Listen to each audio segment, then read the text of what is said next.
एक शर्मनाक दोस्ती शहर को भी शर्मसार कर गई। कानून की पढ़ाई करने आई बाहरी छात्रा अपने ही साथी की दरिंदगी का शिकार हो गई।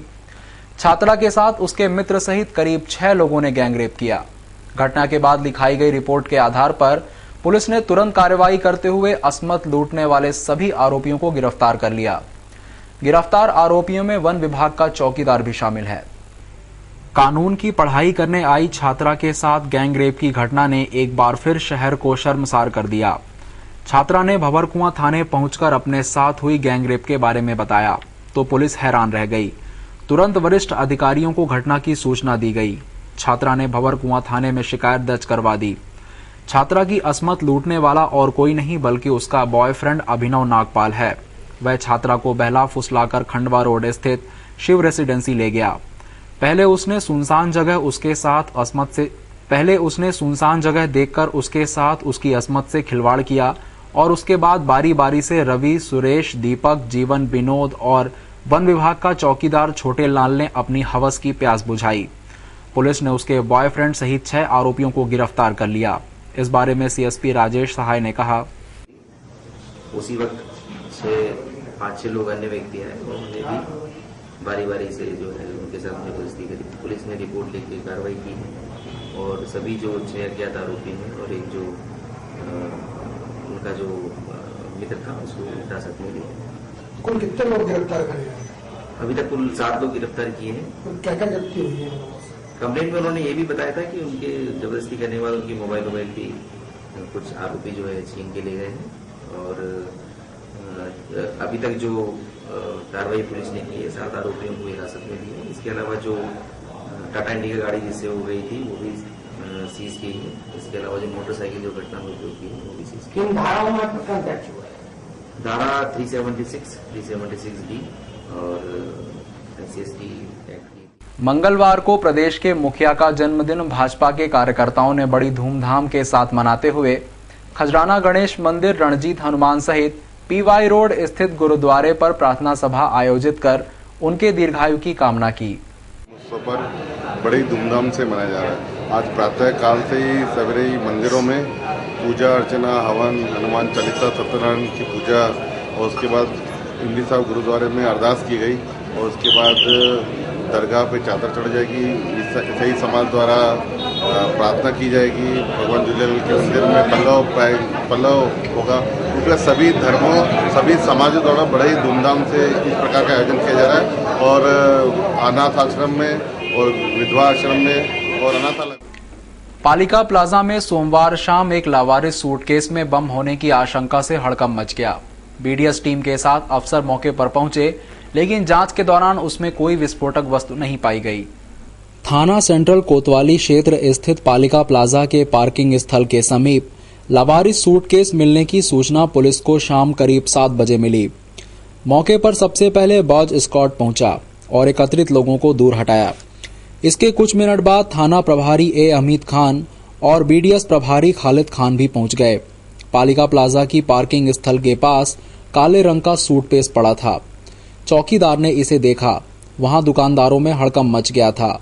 BDS टीम ने बम निरोधी उपकरणों की मदद से सूटकेस की प्रारंभिक जांच की। इसमें स्पष्ट हुआ कि भीतर कोई इलेक्ट्रॉनिक्स उपकरण है। इस पर सूटकेस को सावधानी पूर्वक उठाकर BDS टीम वहां से चिमन बाग स्थित खुले मैदान में ले गई। इसी बीच CSP आदिब खान भी पालिका प्लाजा पहुंच गए। मैदान में सूटकेस को खोला गया। भीतर कोई विस्फोटक वस्तु नहीं पाई गई। इस पर अफसरों ने राहत की सांस ली। BDS टीम ने क्लीन चिट दी और लावारिस सूटकेस सेंट्रल कोतवाली पुलिस को सौंप दिया। सूचना पे PI साहब के साथ हम लोग गए थे। वहाँ BDS टीम को बुलवाया गया। BDS टीम के द्वारा मतलब उसको देख चेक किया। उसमें कंप्यूटर के कोई है अपने पार्ट्स वगैरह वो टूल्स हैं खालवा के। किनका क्या देने से जानकारी मिली? कोई उर्मिल पटेल का है। उसमें एक पेन कार्ड निकला, उसमें लिखा था हैदराबाद में। सोमवार रात सियागंज से घर लौट रहे पिता व पुत्र को बाइक सवार 3 बदमाशों ने अचानक चाकू अड़ाकर रोका और 1.25 लाख रुपए से भरा बैग लूट लिया। पुलिस बदमाशों के हुलिये और आधे बाइक नंबर के आधार पर उनकी तलाश कर रही है। जूनी इंदौर क्षेत्र में लूट की वारदात सोमवार रात करीब 9:30 बजे के आसपास गोपाल बाग निवासी गुलाब राय नागपाल और उनके पुत्र शिवांश के साथ प्रेमनगर में हुई। वे बीड़ी सिगरेट के व्यवसायी हैं और सियागंज स्थित दुकान बंद करने के बाद एक्टिवा पर सवार होकर घर लौट रहे थे। शिवांश ने बताया कि वे पलसीकर चौराहे से गोपाल बाग जाने के लिए प्रेमनगर की ओर उल्टी दिशा में जा रहे थे। प्रताप नगर धर्मशाला के समीप से जैसे ही प्रेमनगर पहुंचे, कार की आड़ में खड़े बाइक सवार 3 बदमाशों ने रोका और चाकू अड़ा दिया। शिवांश ने बताया, गेट की सर वहाँ से रास्ते में घर जा रहे थे तो वो प्रताप नगर गुरुद्वारे के बाहर पीछे से 3 लड़के आए पल्सर पे प्रेमनगर एरिया में पीछे से आए, ओवरटेक करके रोका, बैग छीना और अटैची लूटी, अटैची ले गए और चाकू दिखाया, धमकी दी मारने की। इतने में पिताजी और मैं भागे। कितना केस था आपके? 1.25 लाख रुपए करीब केस था। गाड़ी के कागजात थे। रोज आप उसी रास्ते से निकलते? रोज इसी रास्ते से जाते हैं सर। मौके पर इंचार्ज थाना प्रभारी एसआई अर्जुन सिंह मुजालदे पहुंचे। बदमाशों की नाकेबंदी की गई, लेकिन उनका कोई पता नहीं चल सका। शहर में सक्रिय गैंग ने एमजी रोड स्थित गीतांजलि ज्वेलर्स को भी चपत लगा दी। खरीदारी के बहाने शोरूम में आई 3 महिला और एक युवक ने महिला सेल्स एग्जीक्यूटिव को बातों में उलझाकर सोने की 4 चूड़ियों पर हाथ साफ कर दिया। गैंग की यह हरकत शोरूम में लगे सीसीटीवी में कैद हो गई। बड़े शोरूम के ज्वेलर्स में यह चौथी वारदात है। 1 मार्च को एमजी रोड स्थित गीतांजलि शोरूम पर 3 महिला और एक युवक खरीदारी करने पहुंचे। इन्होंने सोने के कंगन खरीदने की इच्छा जाहिर की। इन लोगों को महिला सेल्स एग्जीक्यूटिव ने गहने दिखाने शुरू किए। इसी बीच 3 पुरुष और शोरूम में आ गए। शोरूम संचालक विनोद गर्ग ने सोने की चैन दिखाई। सभी ग्राहक बिना कुछ खरीदे चले गए। रात में जब स्टॉक चेक किया गया तो 4 सोने की चूड़ियां कम निकली। इस पर सीसीटीवी फुटेज देखे गए तो महिलाएं चूड़ियां उठाते हुए दिखीं।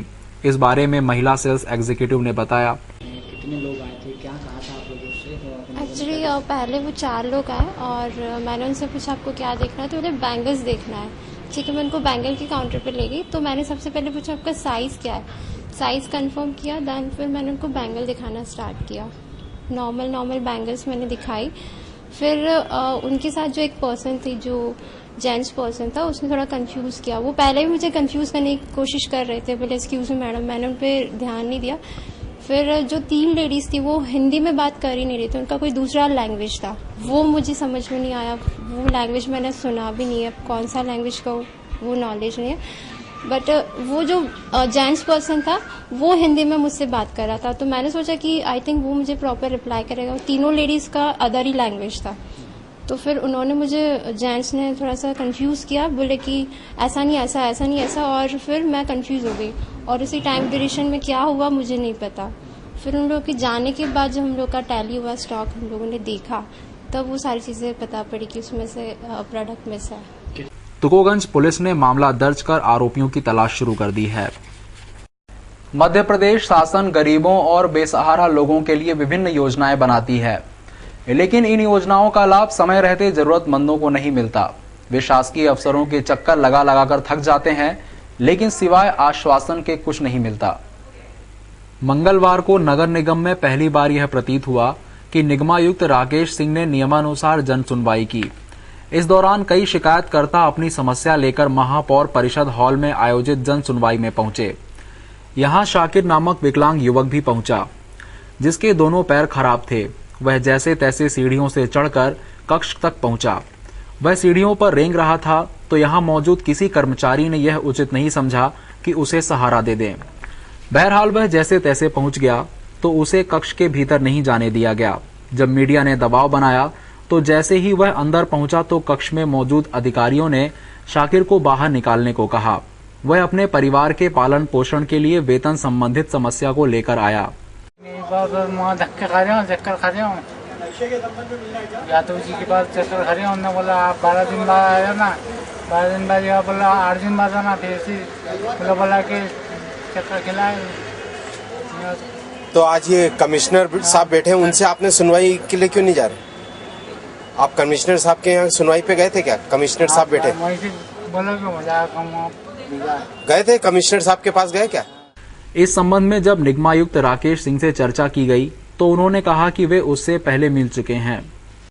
जब मैं अपने चैम्बर में था तो उससे मैंने वहीं बात की, 2-3 मिनट बैठा मैं उस बात की। उसकी समस्या ये है कि उसका बैंक में प्रकरण है और उसका लोन सेंक्शन नहीं होना है। तो हमने अपने उपायुक्त को कहा है कि उसको 2 दिवस के अंदर बैंक में स्वयं वो संपर्क करेंगे और यदि वो लीगली पात्र हुआ और कोई अड़चन नहीं हुई तो हम उसके केस को सेंक्शन करवाएंगे, उसको ऋण जरूर। फागुन के महीने में सोमवार को कार्तिक मास की रोशन अमावस्या का आभास हो रहा था। दुकानें विद्युत सज्जा और दीपकों से जगमगा रही थी। जगह जगह पटाखे फोड़े जा रहे थे। आतिशबाजी से आसमान भी रंगीन था। ये नजारा था राजवाड़ा के क्लॉथ मार्केट का, जहां व्यापारियों ने दिवाली मनाई। केंद्रीय बजट में एक्साइज ड्यूटी शून्य होने पर रेडीमेड गारमेंट व्यापारियों ने राजवाड़े के पीछे सुभाष चौक पर दिवाली मनाई। यह जश्न इंदौर रेडीमेड वस्त्र व्यापारी संघ, मध्य प्रदेश रेडीमेड एसोसिएशन की अगुवाई में मनाया गया।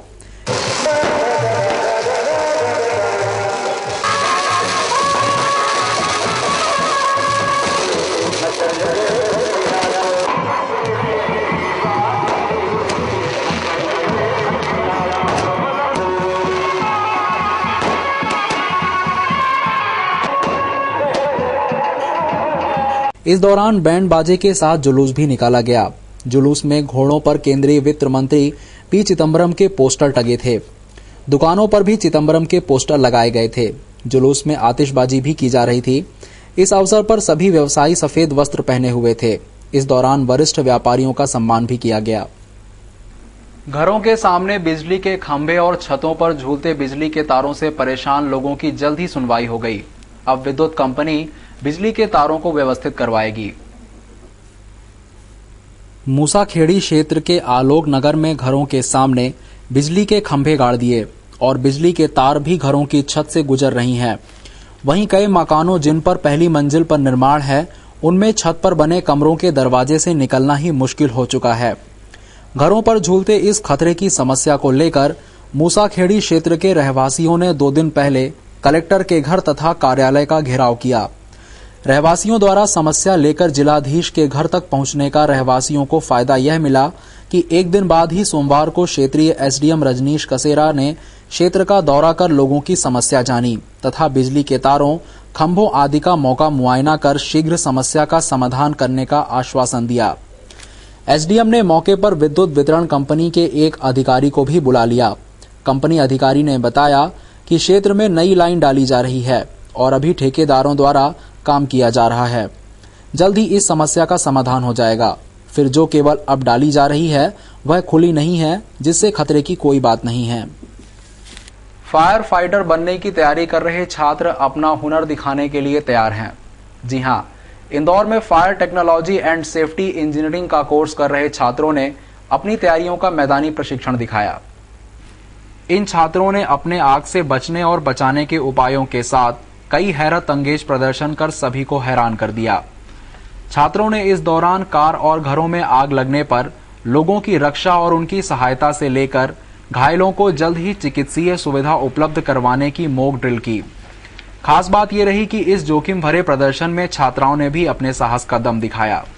और इसके लिए हम पूरी पब्लिक में अवेयरनेस फैलाना चाहते हैं। एज देश के एक रिस्पॉन्सिबल नागरिक होने के नाते हमारी जिम्मेदारी बनती है कि हम सबको सेफ्टी की विषय में बताएं और उसके लिए जागरूकता पैदा करें।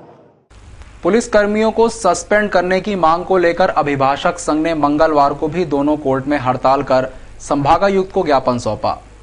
इधर हाई कोर्ट ने भी पूरे मामले के जांच के आदेश दे दिए हैं। पिछले दिनों विजयनगर पुलिस ने महिला पुलिसकर्मी अफसर के साथ छेड़छाड़ करने के आरोप में वकील अमित पुरोहित के खिलाफ मामला दर्ज कर उसे कोर्ट में पेश किया, जहां उसे जमानत मिल गई थी। लेकिन पुलिस की इस कार्रवाई से अभिभाषक संघ नाराज हो गया और थाने में पदस्थ एसआई रघुवंशी और महिला पुलिसकर्मी पर आरोपों की झड़ी लगाते हुए उन्हें सस्पेंड करने की मांग करते हुए हड़ताल कर दी। लेकिन पुलिस के आला अफसरों ने उनकी यह मांग नहीं मानी, तो वे पिछले 5 दिनों से हड़ताल कर रहे हैं। मंगलवार को भी वकील जगत ने हड़ताल कर संभागायुक्त को इस आशय का ज्ञापन सौंपा। उधर हाई कोर्ट ने पूरे मामले की जांच के आदेश भी दिए हैं। इस मामले में अध्यक्ष अजय बागडिया ने बताया, सीआरपीसी में और उस एफआईआर पे investigation criminal crime investigation department CID द्वारा करा जाए। ये मुख्य तौर पे माननीय उच्च न्यायालय ने आदेश पारित किए हैं और इंडिपेंडेंट अथॉरिटी द्वारा, इंडिपेंडेंट एजेंसी द्वारा इन्वेस्टिगेशन करने का आदेश पारित किया कि मुख्य तौर पे। इसमें कोई समय सीमा निर्धारित की कितने दिनों में जांच पूरी कर लेंगे? नहीं, जांच तो उनके ऊपर है, सीआईडी उचित समझेगी और हमारी मान्यता ये है, लेकिन इसके बाद अब हमारी जो आपके जरिए और आपके माध्यम से जो डिमांड रखी जाती है वो ये रखी जाएगी और ये रख रहा हूं आपके जरिए, आपके माध्यम से मैं, कि इमीडिएटली उस अधिकारी को सस्पेंड करा जाए, क्योंकि उनके खिलाफ एफआईआर दर्ज करने के निर्देश माननीय उच्च न्यायालय से दे दिए गए हैं। और जब किसी अधिकारी के खिलाफ एफआईआर दायर की गई है और इन्वेस्टिगेशन शुरू होता है, अनुसंधान शुरू होता है, तो प्रोप्राइटरी डिमांड्स कायदा ये कहता है कि उसको इमीडिएटली सस्पेंड करा जाए ताकि वो इंक्वायरी को किसी तरह से इन्फ्लुएंस या इंटरफेयर इंक्वायरी में न कर सके।